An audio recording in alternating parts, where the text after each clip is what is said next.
over 80 fights, multiple championship belts, a career studded with moments that left jaws on the floor. Alistair Overeem isn't just a fighter, he's a living legend. A man whose fists and knees have carved a path through two combat sports, MMA and kickboxing, cementing his name in the annals of combat sports history. Born in Hounslow, England, and raised in the Netherlands, Alistair Overeem carries a unique lineage, Jamaican heritage from his father and Dutch royalty from his mother's side. But it wasn't his ancestry that defined him. It was his older brother, Valentine Overeem, already fighting on the global stage in Japan, who sparked young Alistair's interest in combat sports. In 1999, he debuted in professional Muay Thai, showcasing an early glimpse of what would become his trademark: clinch work and knee strikes. Though lanky and raw, the young Overeem secured a decisive victory by decision. Over the next 2 years, Overeem focused his energy on MMA, sharpening his skills and growing into the ferocious striker fans would come to know. But in 2004, he returned to kickboxing to face a dangerous opponent, Glauber Feitosa. A Brazilian karate specialist known for his question mark kick, Feitosa was a nightmare matchup. At 6 feet 4 inches and fighting as a light heavyweight, Overeem initially controlled the fight, using his reach and speed to his advantage. But as the exchanges heated up, one mistimed strike brought him face to face with Feitosa's heavy hands. The result was a sobering reminder of the challenges that awaited him at the top. Overeem's transformation into the Demolition Man wasn't just about skill. By 2008, his physical evolution was undeniable. Bolstered by a rigorous training regime and, as some speculated, pharmacological enhancements, he bulked up to a formidable 109 kilograms. The result? A fighter capable of ending fights with brutal efficiency in MMA and kickboxing alike. The tension was palpable. The year was winding down, but the combat sports world was heating up. Alistair Overeem had been called out, not just by anyone, but by Badr Hari, a Moroccan powerhouse with a mouth as sharp as his strikes. Listen, all this hugging and shit is nothing. K1, stand-up fights, real knockouts. I guarantee you, everybody who wanna fight against me get knocked out. Us. Hari was riding high, coming off 6 consecutive brutal knockouts and still fresh from holding the K1 championship belt just a month earlier. The clash between these titans was billed as the fight of the year, and the expectations couldn't have been higher. From the first exchange, it was clear this wasn't going to be a technical duel. Overeem's sheer physical dominance left Hari scrambling for a strategy. The Moroccan striker, known for his aggression, found himself on the defensive against Overeem's relentless assault. A thunderous knee to the body, a sharp left hook, and Hari's foundation began to crumble. Within 2 minutes, the Demolition Man lived up to his name. The lights went out for Badr Hari as the referee waved off the fight. This wasn't just a knockout, it was the start of a rivalry that would span a decade.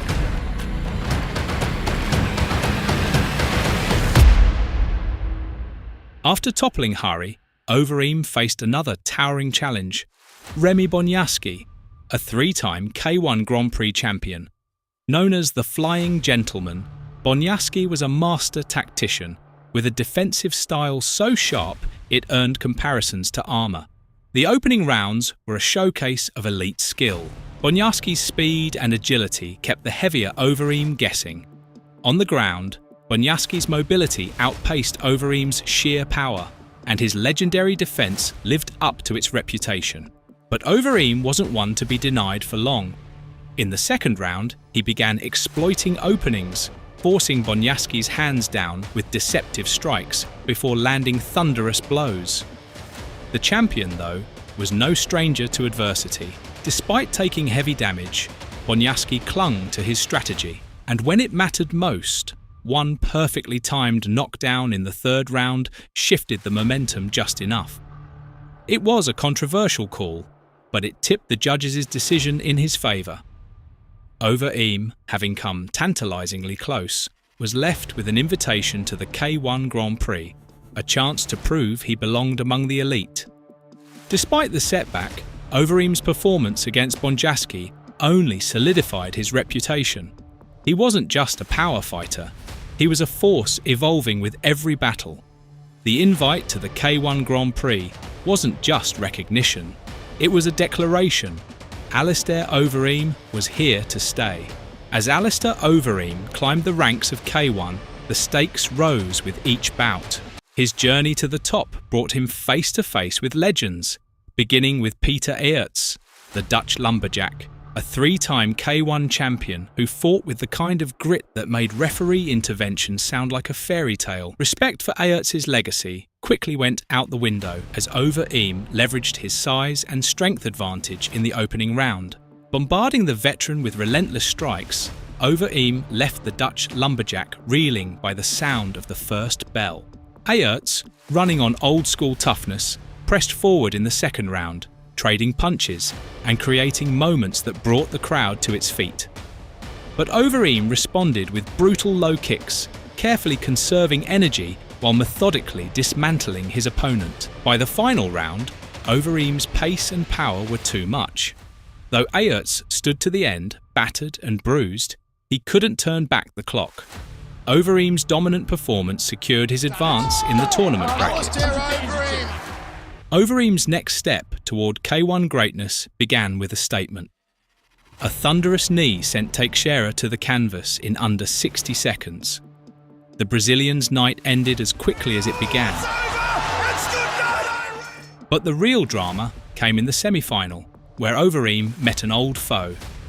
Badr Hari. After a year of rebuilding and a spectacular demolition of Ruslan Kariev, Hari returned with a vengeance. The Moroccan powerhouse was leaner, sharper, and laser-focused on settling the score. Overeem opened the rematch with authority, using his trademark clinch to impose his will.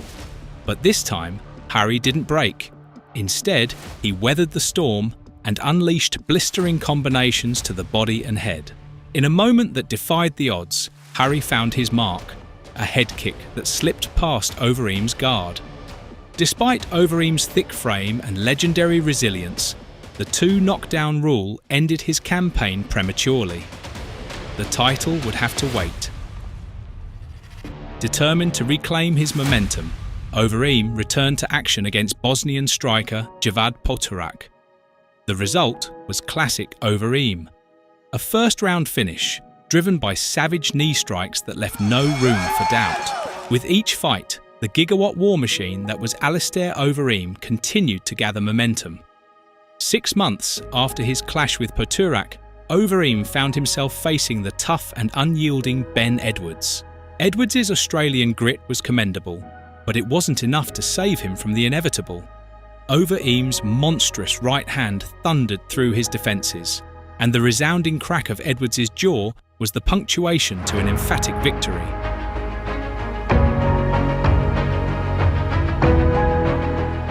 This commanding performance paved Overeem's way to the December K1 Grand Prix, where 8 of the world's top strikers would battle for supremacy in one night. Overeem's first opponent, Tyrone Spong, was no pushover. Known for his explosive combinations and world-class Muay Thai accolades, Spong entered as a formidable challenge. Early in the bout, Spong used his speed and sharp angles to stay competitive, exploiting any opportunity to counter Overeem's advances. But Overeem, undeterred, adapted quickly.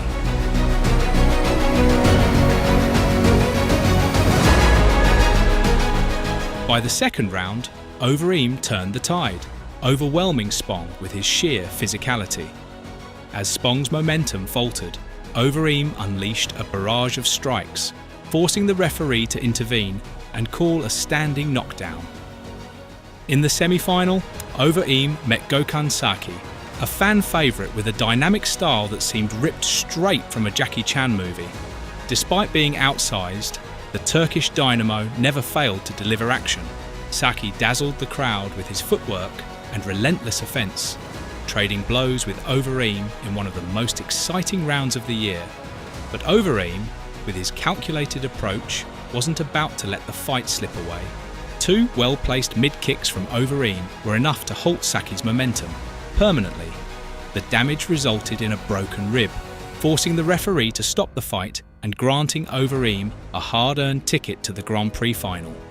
In the final stages of his epic career, Overeem found himself face-to-face with a familiar foe, Peter Aerts.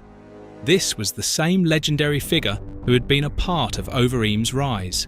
But now, the story had changed. Aerts, although a warrior in his own right, could not match Overeem's overwhelming power and precision.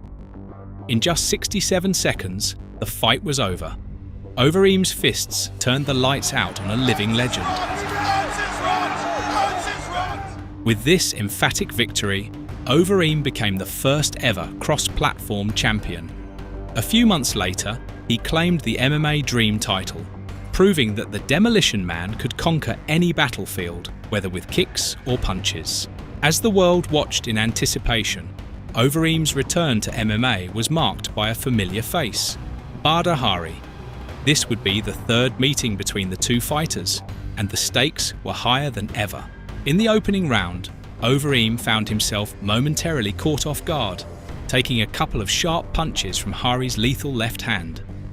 But Overeem, ever the strategist, quickly regained his composure. As the fight progressed, Overeem found his rhythm, closing the distance and overwhelming Hari with his clinches and powerful strikes. By the third round, the Demolition Man was in full control, and Hari, though still dangerous, was on the ropes. In the final moments, Badr Hari was fighting for survival. He had nowhere to run, no way to escape Overeem's fury. But even as the bell rang, it was clear. Overeem had proven once again why he was one of the most feared men in the sport. The fight was a fitting conclusion to their trilogy, with Overeem showing that his legacy in the ring was far from over. His brutal knockouts, his powerhouse performances, and his relentless pursuit of victory secured his place in the history books. If you enjoyed this deep dive into the career of Alistair Overeem, make sure to leave a like, subscribe, and join us for more stories of legendary fighters. The era of champions continues.